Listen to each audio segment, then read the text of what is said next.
Oh, good morning. Got up early today. Normally it's good afternoon, but it's morning. It's January, it's cold. It's very, very cold. So I'm stood out here in the garden. But let's get on with what number 39, Dennis Hubbard's gardening tips number 39. Very basic tips. First of all, if you buy a rake, well, everybody must have got one of these. Don't lean it up like that, move back. Because if you do, and you sit on it, it'll come up. Exactly, that proves the point, you see. So always get, if you have a rake, sow it that way, not that way, or she'll come to grief. Likewise, with a spade or a fork, never buy one with just the thing at the top. You want that because what happens if you haven't? It gets stuck in your trousers. when you take it out of the ground, it pushes up. Well, this doesn't, and it can be painful. I've found over the years that getting canes at the end of the beans, this is where I grow my runner beans. But when you collect the canes like this, you collect them,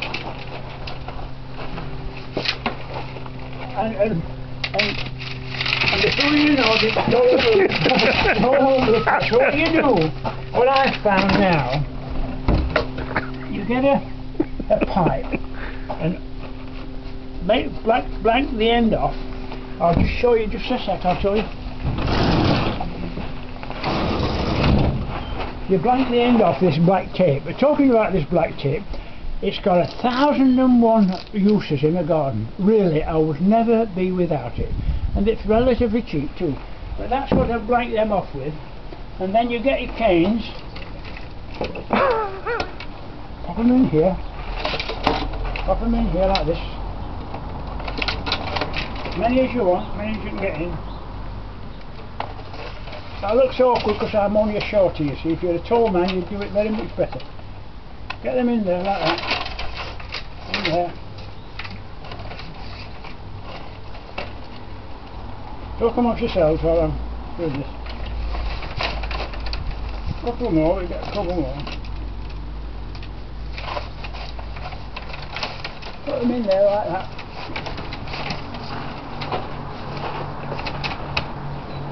Get some gardening wire.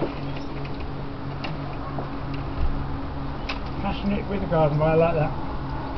Nice and tight. Pull them out. They don't flop about.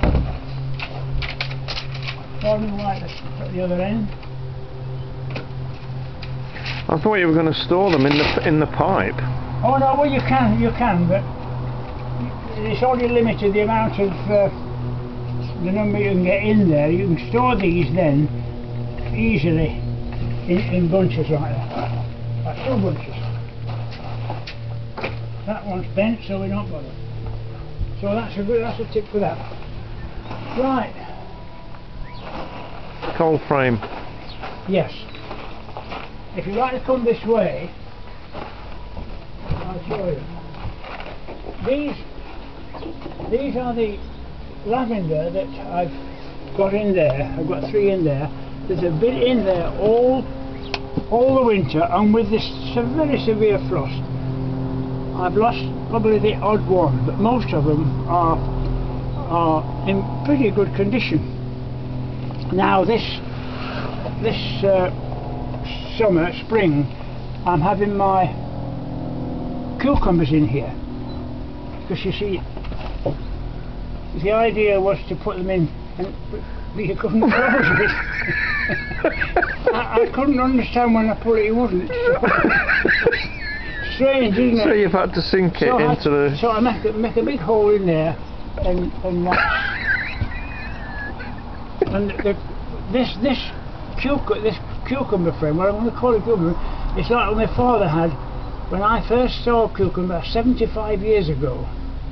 When I first started helping my father, I was only about 5, 6 or 7, and the cucumbers will run along here rather than grow tall, because they are controllable in these conditions.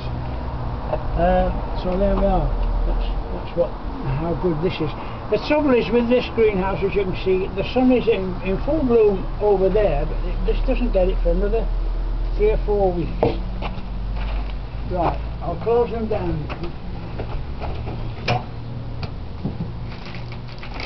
Easily done.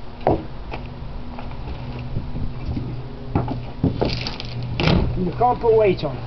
Put any weight on here, just one moment.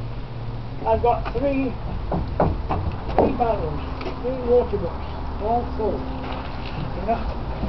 Every one of those water butts is full. It's a good thing ready for the spring and the summer. Anyway, it's getting colder and colder. I'll close it now and we'll see you again as soon as possible. Okay, bye bye.